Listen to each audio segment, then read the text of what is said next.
That must be Steve. For heaven's sakes, calm yourself. What's the matter? I'm calm. Don't let it get you down, whatever he says. Hi, Steve. Hi, Louise. Sorry I'm late. The traffic's murder. Steve, how are you? Take his coat, honey. Yes, let me have your coat. Thanks. There we go. Sit here. Huh? And, let me make you comfortable before you say a word. That's right. A little drink might help, too. I've got some. Would you like me to get you a pair of slippers, huh? You know, we should do this more often, Harry. Sort of turns you into a human being. Kind, warm, and friendly. Here we are. Busy? Oh, yeah. Plenty to do these days. A little water, Steve? Swell, thanks, Louise. Thanks.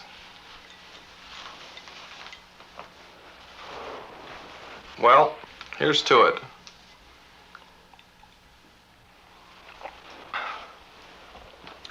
Now, did you read it or not? Of course I read it. I started last night thinking I'd finish it today, but instead I stayed up half the night. Read some parts twice. That's a good sign. So what do you think? Harry, you have a very good book. A damn good book. You liked it, then? Of course I liked it. I'll tell you quite frankly, I didn't think you had it in you. I was surprised. Oh, if I can only find a publisher who thinks so. Don't worry, you'll find a publisher.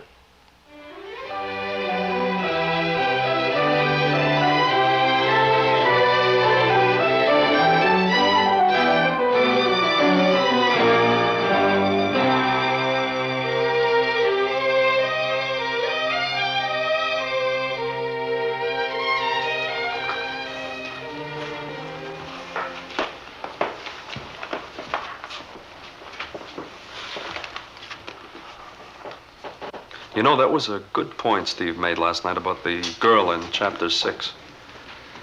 Oh, I don't know. I didn't agree with him. I know, but maybe I should rewrite that bit. I could do something with it. I thought we decided to send it away, no matter what Steve said. Yeah, I suppose so. Maybe I ought to get somebody else to read it. Just Steve and I were supposed to read it, remember? And then you were going to send it away. I guess you're right. 2 years and 4 rewrites already. You could spend the rest of your life improving it. What if it gets lost in the mail? You've only got 4 carbon copies at home. Registered, please. Yes, sir.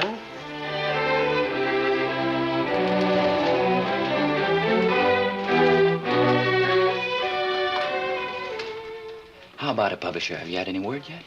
Yeah. I just got it back from Harris and Chapman. A very fine piece of work, but we regret and so forth. It's my 3rd turn down.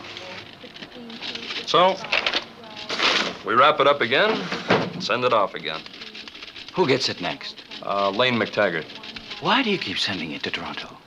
Why don't you try an American publisher or somebody in England? The only way for a writer to make his name in this country is to make it somewhere else first. You know that. Like Morley Callahan. I know, but you see, it's a Canadian theme, and I thought I'd try here first. If Lane McTaggart turns it down, I may try London. Well, anyway, you're going to get rich. Oh, I don't know about that. But I'll tell you one thing. If I do sell this book, I may leave the paper. Say, that's news. You're not going to get rich, but you're going to quit your job. I think I may try to make it as a freelance. After all, I've sold a fair amount of stuff to television and magazines. So, maybe I can make a living at it. That way, my time will be my own. I'll be able to take longer periods for work on my 2nd novel. It's hard to do a book just after work and on weekends, you know. What does Louise think of all this? She's all for it. She's working, and she wants to continue, and that can tide us over the rough spots. Well, we'll certainly miss you around the office. Oh, wait a minute. I'm not quitting yet. Not until I have a little more evidence that I may be a novelist.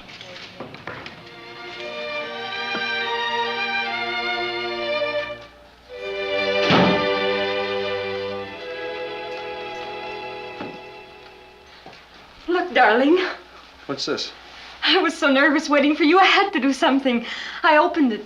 I hope you don't mind. I just couldn't bear looking at it anymore. So I opened it and I framed it. Wow. The best first novel by a Canadian that we have read in years. And we shall be proud to publish it. I shall be coming to Montreal next week, and I would be very pleased if you could have lunch with me on Thursday. We will be able to discuss terms at that time. Oh, honey! Oh, Harry!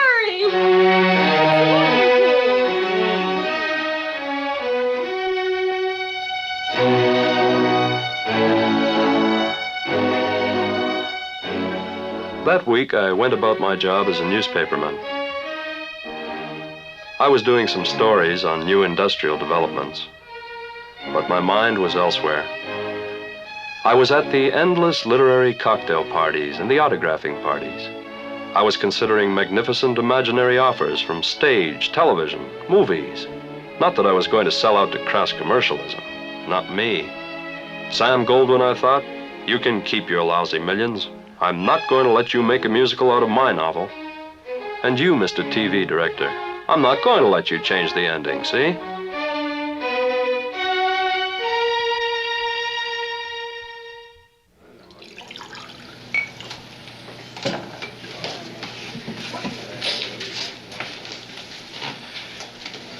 Sorry if I seem disappointed, but, you know, $200 doesn't seem much after 2 years' work. Just coffee, please. Harry, have you any idea of how many copies a novel sells in Canada? No, I don't. Well, I'm not talking about famous bestsellers, but a first-rate serious novel sometimes sell only a couple of hundred copies. 1,000 is excellent, and anything above that is superb. And, you know, we don't even begin to break even until we've hit 3,000. You mean you're going to lose money on my book? Probably. Well, then, why are you bringing it up? Because it's a good book and it ought to be published. And maybe your next one will be more saleable.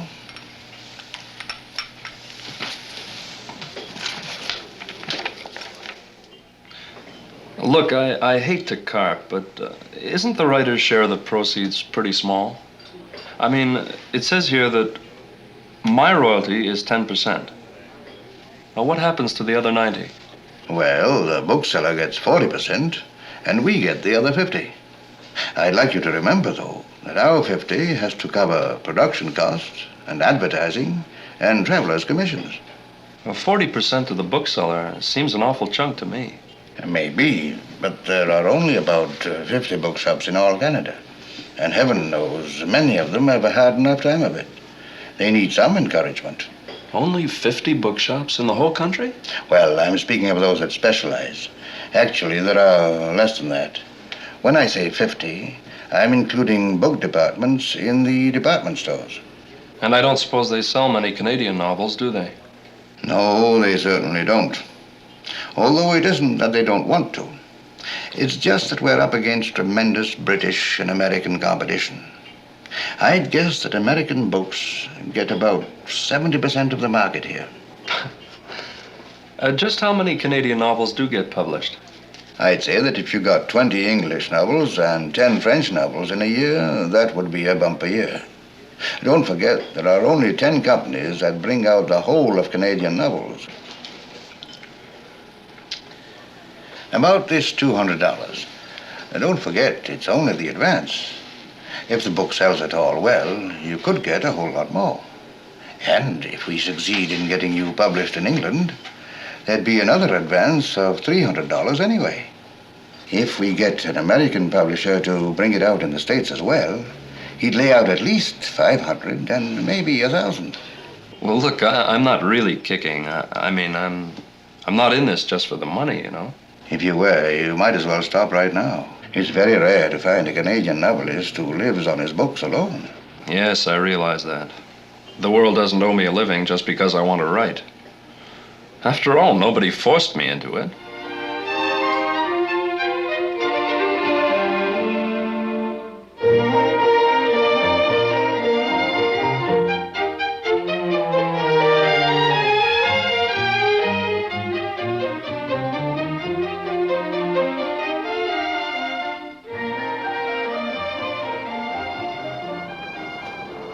Good morning, Good Mrs. morning. How are you? Murray. Well, thank you. How's the baby? Oh, splendid, thank you. Every morning on the dot, she's off to work. And he stays right home. Maybe he's sick. Ah, no. I see him come out every afternoon to take a walk. And he goes to the store for the groceries. Do you think he's unemployed? How can you find a job sitting in the house all day? Well, some women have a lot to put up with, haven't they? Oh, for sure. I must go. Bye. Goodbye.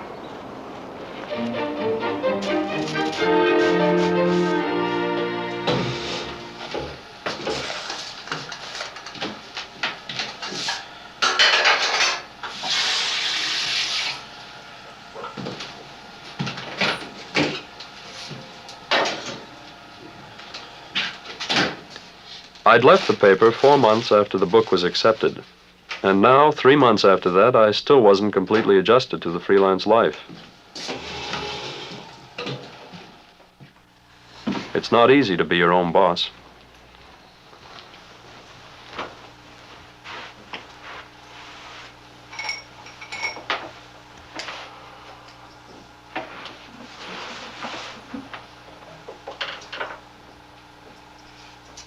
I always start the workday by sharpening 2, sometimes 3 pencils. Not that I ever use them all, it's just a ritual.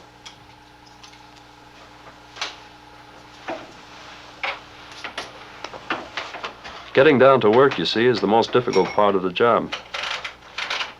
No 2 writers work the same, but most of us have one thing in common. We work every day. If we waited for what they call inspiration, very little work would ever get done. Myself, I generally work for about 4 hours in the morning. Then I make myself some lunch. In the afternoon, I may do a couple of hours of editing and rewriting. Then I may go out and do some chores.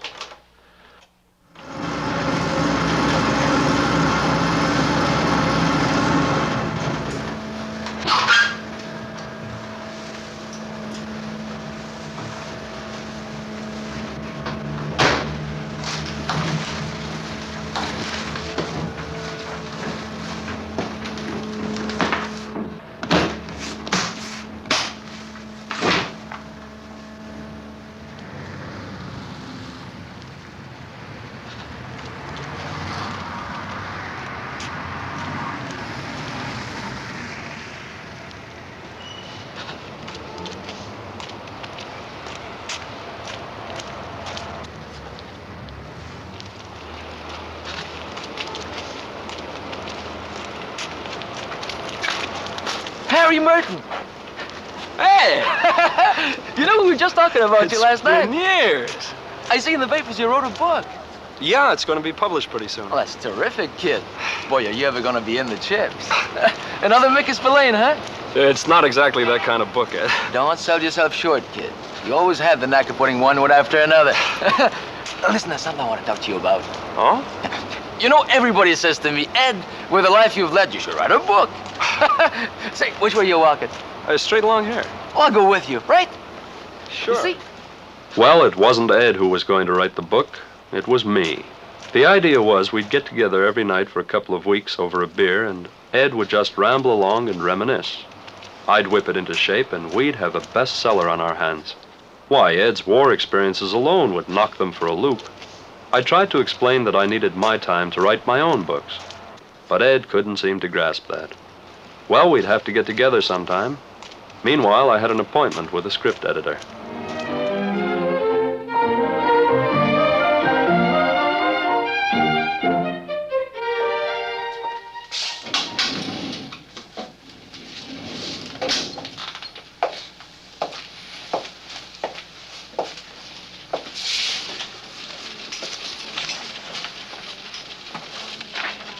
I like this script, Harry, but I'm not too happy about the opening scene.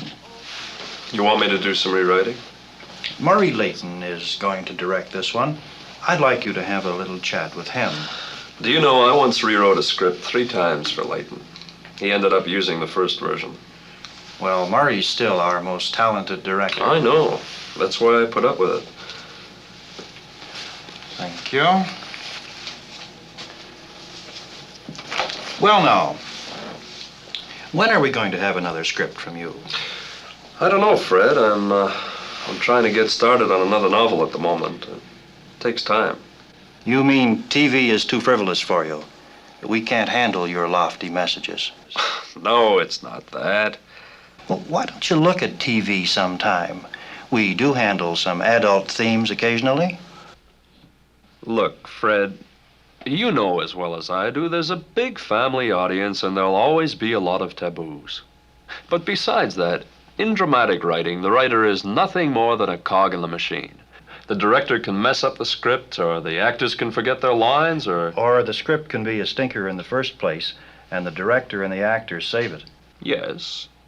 But when I write a novel, it's all mine. A completely personal expression. But doesn't the audience mean anything to you?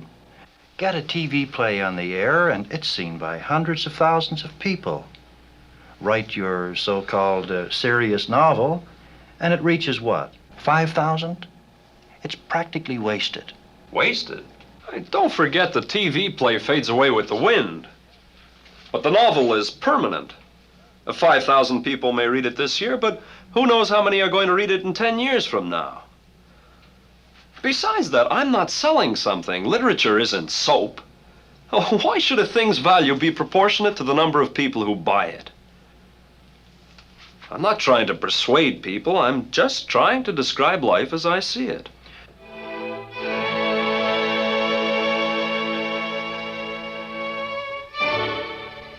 A freelance writer puts in a lot of time waiting for the mail. It may bring an assignment, a rejection slip, a long-awaited check, or, as on that afternoon, a pleasant surprise.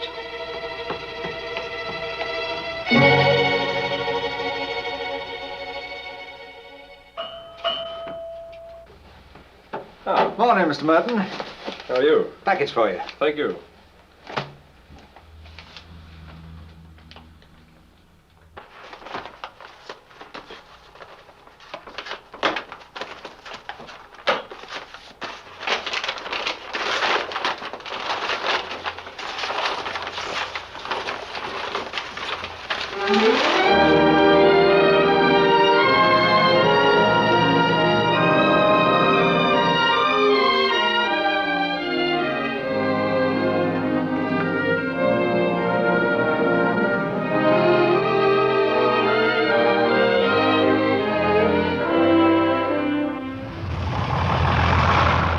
Not long after I got my advance copies, the book was put on sale.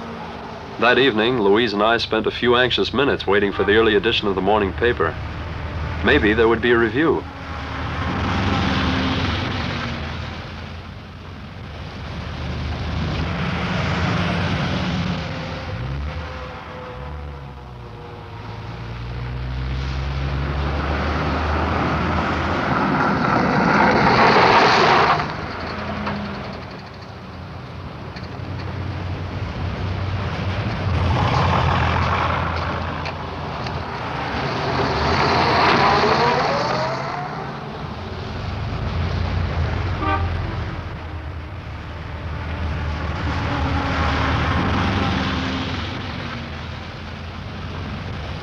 Yes, there was a review.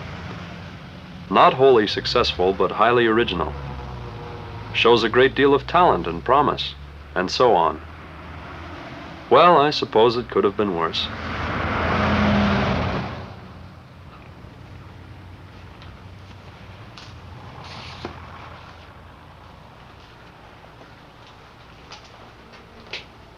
I was a bit embarrassed about visiting bookshops those days. But Louise took a lively interest in how sales were going. Can I help you? I hear this is very good. Well, it's by a local author, you know. There's quite a bit about the city in it. I suppose you've been selling lots of them? It's only just come out. Would you like a copy? Oh, no, thank you. I've read it. Let's go, honey. Huh?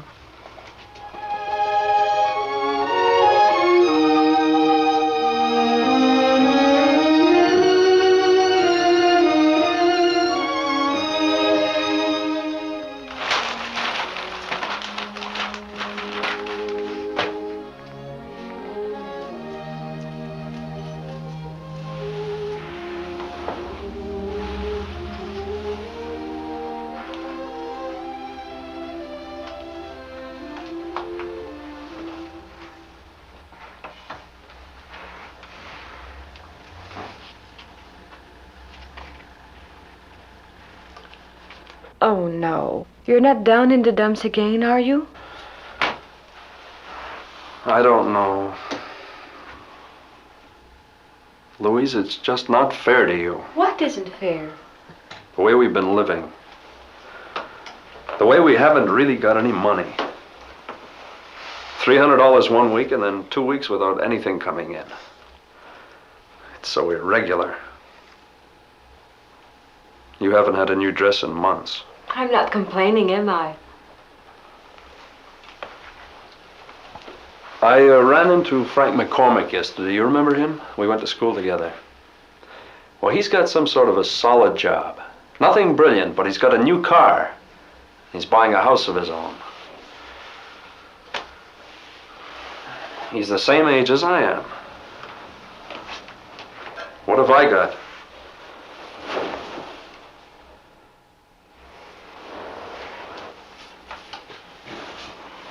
You've got me.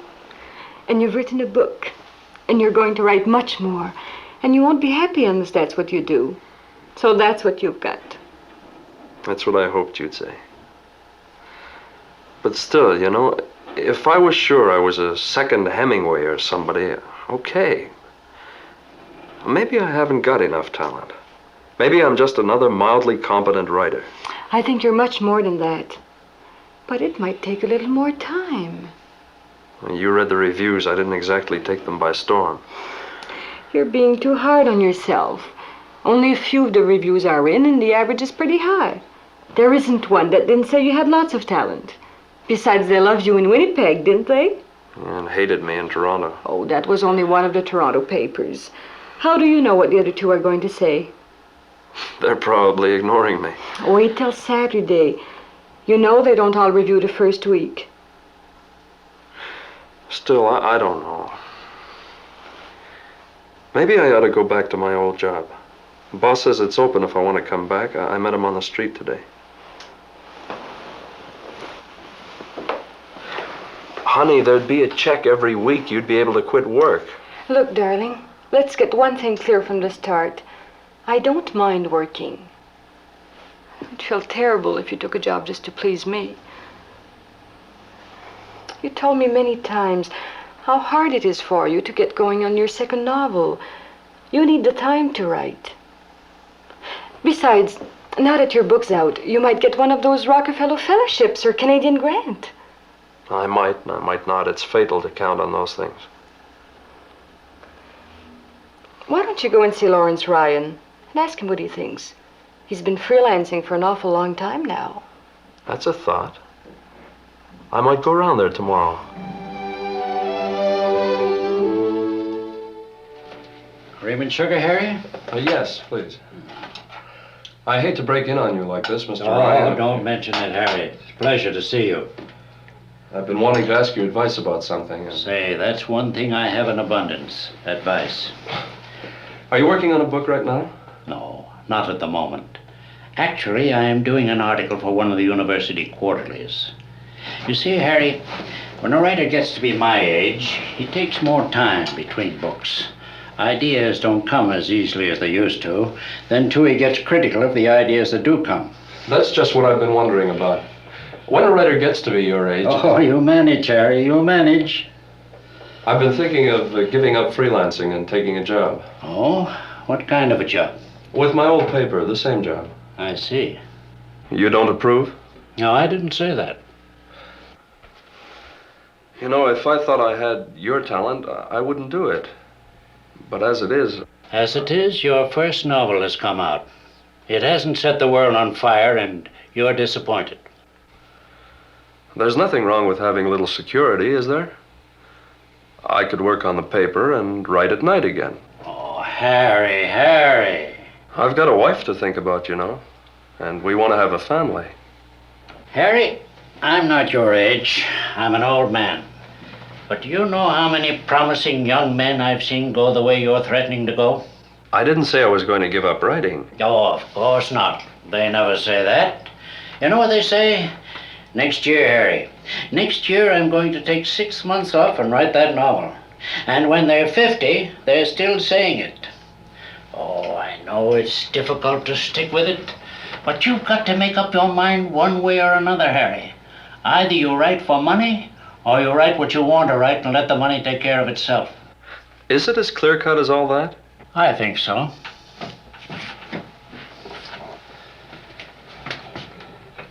Of course, another writer might think differently. Now look at Louis Johnson. 15 years ago, he wrote a remarkable first novel.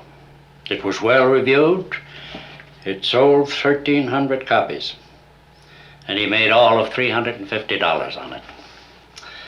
So he went into a more profitable form of writing. Now he turns out television plays and films, darn good ones of their kind, too. I wouldn't be surprised if he made $20,000 a year.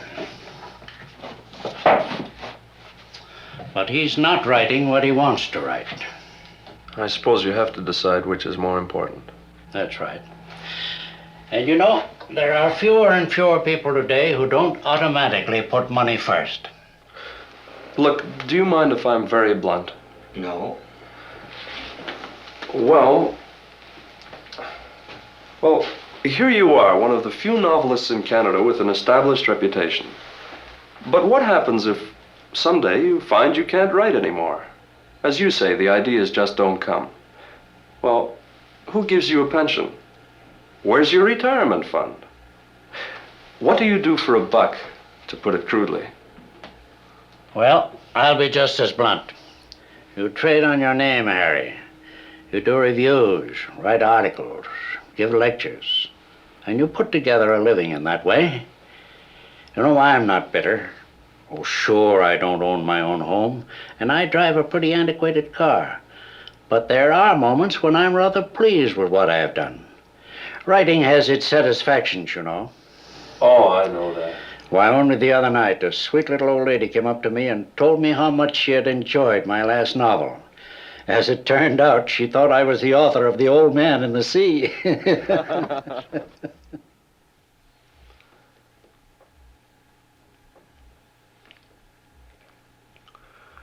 I wish I could make up my mind. I'm supposed to let them know about the job on Monday. Well, Harry, it's up to you. Nobody should be pushed into full-time writing of the kind that you want to do. You'll have to decide for yourself. You must choose.